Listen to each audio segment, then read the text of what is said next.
Siap, gerak. Teman-teman, sebelum kita mulai pelajaran, mari kita berdoa menurut kepercayaan agama masing-masing.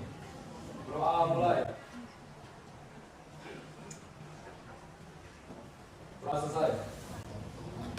Di hari ini masih berkaitan sama materi kita sebelumnya ya. Kemarin kita sudah belajar tentang sifat-sifat daripada larutan garam. Garam terbentuk dari apa kemarin? Asam dan basa. Beberapa jenis garam yang sudah kalian ketahui? Yang pertama apa? Asam dari garam dari asam kuat dan asam kuat. Yang kedua asam kuat dan basa. Yang ketiga asam lemah dan basa kuat. Yang terakhir asam sifat garamnya ada berapa jenis? Sifat garamnya ada garam asam, ada garam basa, dan ada garam netral. Kemudian untuk pertemuan sekarang kita punya beberapa tujuan pembelajaran nih. Yang pertama, kamu bisa menghitung pH garam. Kalau kemarin kita masih belajar tentang teorinya saja, sekarang ke perhitungan. Kemudian yang kedua adalah menganalisis jenis garam yang mengalami hidrolisis. Kemudian yang terakhir adalah kamu diminta untuk membuat poster digital. Pernah buat poster sebelumnya? Sudah punya aplikasi Canva semua yang ibu minta kamu download ya? Laptop semua kan? Oke, masing-masing kelompok usahakan untuk punya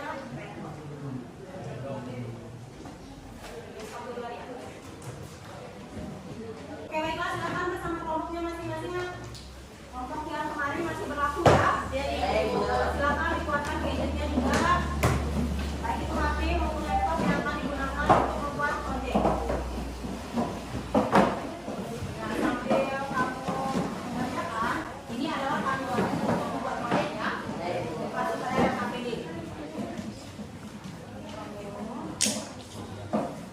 Di KPD ini ada pertanyaan, silakan dijawab. Ini pertanyaan yang akan dibuatkan jawabannya ke dalam proyekmu.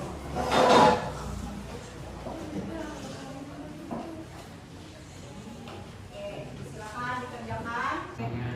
Sudah? Ada masalah? Bagi-bagi tugas ya? Oke. Jadi isi dulu LKPD-nya, baru habis itu dituangkan ke dalam Canva.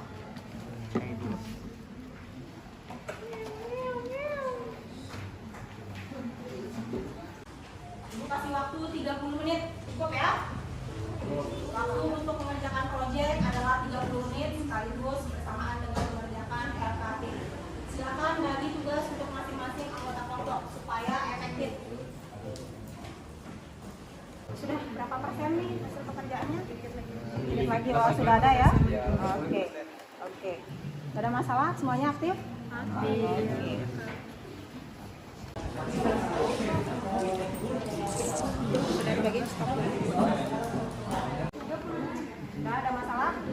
Boleh sambil buka internet ya? Oke. Aktif semua nih? Ibu catat nih siapa-siapa. Oke. Di mana ya? Ya. Tadi sekitar berapa menit? 30 menit. Sisa berapa menit berarti? Sekarang 5 menit lagi ya? Oke, silakan diselesaikan dulu. Sebelum itu, setelah itu kita presentasi. Presentasi masing-masing kelompok. Coba itu lihat karya kalian. Sudah? Oke, bagus ya. Oke. Kalian sudah sampai mana? Sudah, Bu, kita lagi masukkan ini judul-judulnya, Ibu, sama penjelasannya. Siap presentasi ya? Siap, Bu.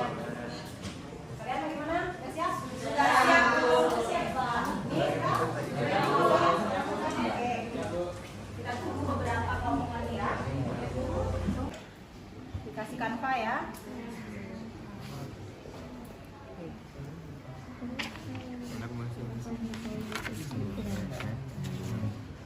Silakan pilih template mana yang kira-kira bagus untuk jadi proyekmu. Baik, Ibu. Ingat, isi daripada proyeknya itu harus tertuang berdasarkan LKPD ya.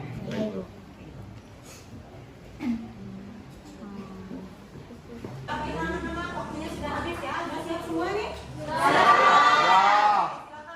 maju, siapa yang siap untuk presentasi kelompok di depan? Oke, silakan. Kelompoknya Vito dulu ya. Proyeknya tentang apa, Vito? Tentang asam warahmatullahi wabarakatuh. Waalaikumsalam warahmatullahi wabarakatuh. Oke, baiklah, sekarang saya akan mempresentasikan hasil kerja kami. Ini hasil kerja kami tentang asam kuat dan basa lemah.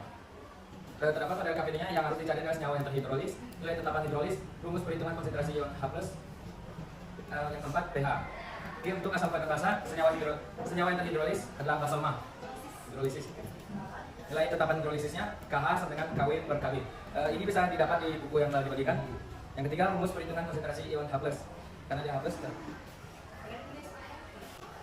untuk posenya mungkin bisa diletakkan dulu di sana, sudah ada di slide PowerPoint-nya juga kan?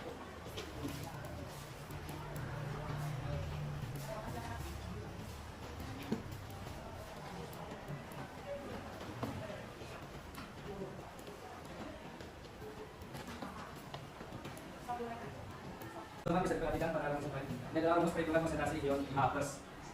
Untuk yang terakhir adalah yang keempat pH.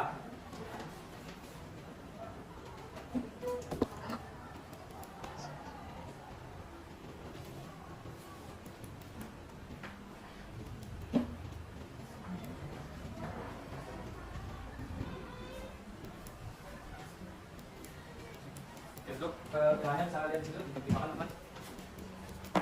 Untuk posteran kelompok kami Pak bisa dilihat pada presentasi pada LCD itu. Oke, saya akan baca. Sudah semuanya? Dalam poster tersebut terdapat apa yang ada saja pada apa yang ada dari asam kuat dan basa lemah. Yaitu pada rumus perhitungan konsentrasi H+-nya terdapat di situ. H+ sebenarnya akan situ akan KW per KB kali M. M besar itu artinya molekul garam tersebut. Garam bersifat asam, memiliki pH kurang dari 7. Sifat dari asam kuat dan basa lemah memerahkan lakmus biru, lakmus merah tetap merah, terhidrolis parsial. Contoh garamnya dari asam kuat dan basa lemah adalah amonium sulfat atau dalam kimianya bisa tulis N.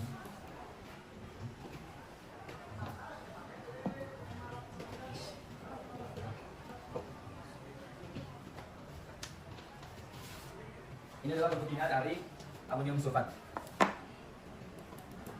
Oke, sekian saja presentasi dari saya. Kurang lebihnya mohon maaf. Wassalamualaikum warahmatullahi wabarakatuh. Waalaikumsalam. Ya, itu tadi presentasi dari kelompoknya Vito ya. Kelompok berikutnya akan dipresentasikan oleh Romeo. Silakan Romeo. Jadi kelompok kami akan mempresentasikan mengenai hidrolisis garam dari asam lemah dan basa kuat. Jadi asam lemah dan basa kuat memiliki beberapa sifat sebagai berikut, yaitu memiliki tingkat keasaman atau pH yang lebih dari 7 serta menyebabkan tes lakmus merah, dan jika diberikan kepada tes lakmus biru akan tetap menjadi warna biru. Selain itu, garam dari asam lemah dan basa kuat memiliki ciri yaitu terhidrolisis sebagian atau parsial. Contoh dari senyawanya adalah garam natrium asetat yang memiliki bentuk kimia sebagai berikut.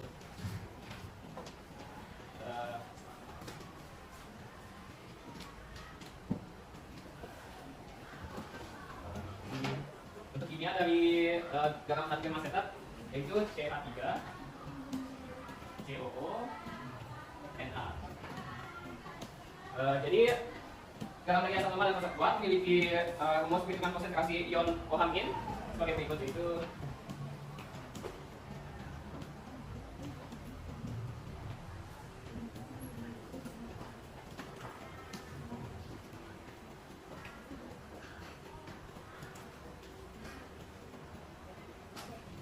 Bisa dijelaskan KWK, Pak Alifama, kemudian M-nya Pak Mati. lanjut. Jadi rumus ini memiliki keterangan yang KW sebagai tetapan ionisasi untuk air, Ka tetapan ionisasi untuk asam, dan M adalah molaritas. Selain itu, garam dari asam lemah dan basa kuat memiliki rumus POH sebagai berikut.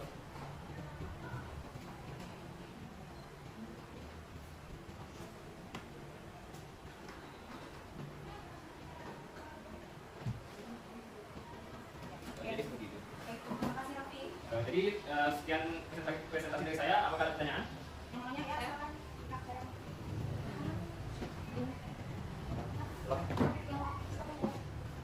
Presentasi dari kelompoknya Raffi, bagaimana kelompok lain? Ada yang bertanya atau menanggapi? Saya Oke, silakan Kak. Orang aja ya. garam itu kan sifatnya asam, basa, dan netral. Nah, bagaimana cara kita mengetahui bahwa garam itu bersifat asam, basa, atau netral? Jadi jika kita ingin mengetahui bahwa garam itu bersifat asam, basa, atau netral, pertama tentu saja kita dapat melihat dari hasil uji laboratorium. Yang kedua, kita dapat melihat sifatnya dengan melihat komponen penyusunnya. Jika garamnya bersifat asam kuat dan memiliki basa yang lemah, maka garam itu akan memiliki sifat asam. Sedangkan jika garamnya memiliki asam yang lemah dan basa yang kuat, maka garam itu akan bersifat basa. Bagaimana Kak? Ya. Oke, ada lagi? Gak ada ya? Oke, terima kasih Raffi, silakan tutup Nak. Sekian presentasi dari saya. Terima kasih atas perhatiannya. Wassalamualaikum warahmatullahi wabarakatuh. Anggota kelompok sudah maju ya, semua kelompok sudah presentasi. Silakan sekarang siapa yang bersedia untuk menyimpulkan pembelajaran kita hari ini? Saya Bu. Nabil atau Sasa? Sasa aja Saya, ya? Bu. Oke. Ya. Oke, terima kasih atas kesempatannya.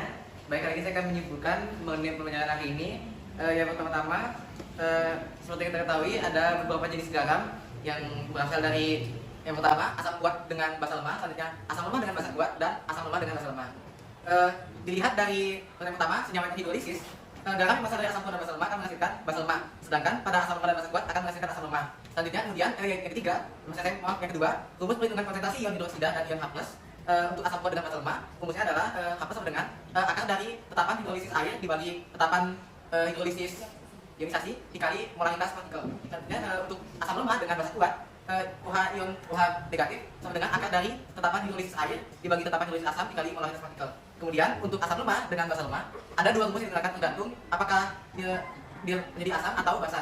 Kalau untuk asam atau H+, maka rumus yang digunakan adalah akar dari tetapan hidrolisis air dibagi tetapan hidrolisis Kb saya dikali tetapan hidrolisis asam. Selanjutnya untuk ion OH negatif sama dengan tetapan hidrolisis air dibagi tetapan Kb dikali dikali molaritas partikel. Sudah saja diakarkan. Sekian, terima kasih. Oh ya, dan yang terakhir untuk dari tingkat kesamaan untuk pilihannya, untuk asam kuat basa lemah pilihannya adalah negatif logaritma H+. Kalau untuk asam lemah basa kuat, OH sama dengan negatif logaritma OH negatif. Untuk asam lemah dan basa lemah tergantung dari keadaannya. Terima kasih. Ulang sedikit ya, penguatan dulu sedikit. Dari sekian garam ada berapa jenis yang sudah kita pelajari? 4. Pilihannya sama dengan 7. Oke, garam yang kedua, garam yang berasal dari asam kuat dan basa lemah. Maka sifat garamnya apa? Bergantung pada yang kuat. Maka asam atau basa? Asam. Karena dia asam, maka konsentrasi H+-nya bisa dihitung dengan menggunakan rumus Kb kali molaritas garam yang tadi sudah kalian presentasikan. Ya. Kemudian garam yang ketiga, garam yang berasal dari asam lemah dan basa kuat. Maka sifat garamnya apa? Basa. Kalau basa, maka yang berperan adalah komponen OH. Jadi rumusnya adalah Kw per Ka dikali molaritas garam. Tadi sudah kamu presentasikan. Kemudian yang terakhir, garam yang berasal dari asam lemah dan basa lemah. Lalu sifat garamnya bagaimana? Tergantung. Kalau Ka-nya lebih besar daripada Kb, maka sifat garamnya adalah asam. Kemudian kalau Ka lebih kecil daripada Kb, maka sifat garamnya adalah basa. Paham sampai sini? Kemudian bagaimana kaitannya antara konsentrasi H+ dengan pH? pH sama dengan negatif logaritma dari konsentrasi H+. Jadi konsentrasi H+ di sini kamu peroleh dari, paham ya? Oke. Untuk mengetes pemahaman kalian, ini kasih kalian soal. Kerjakan 5 menit. Jangan ada yang contek ya. Oke. Soalnya itu ada di bawah RAPD yang sudah kembali tadi. Kerjakan 5 menit. Silakan menggunakan buku masing-masing.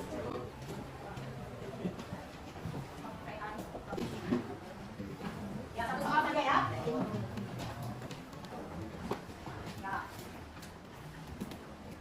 Sudah selesai? Sudah. Silakan ibu. Kelas yang tadi, sama bukunya juga ya bukunya. Silakan kumpul semua. Sama buku masing-masing kelompok. Oke. Sudah. KPD sama tugasnya. Untuk latihannya. Ya. Oke.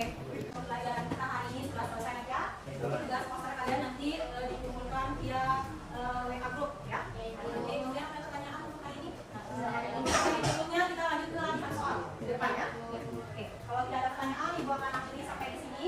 Sampai jumpa minggu depan. Jangan lupa belajar di rumah. Dan tetap jaga kesehatan ya. Mas, bisa diminum dulu kita lanjutkan pelajaran kita hari ini.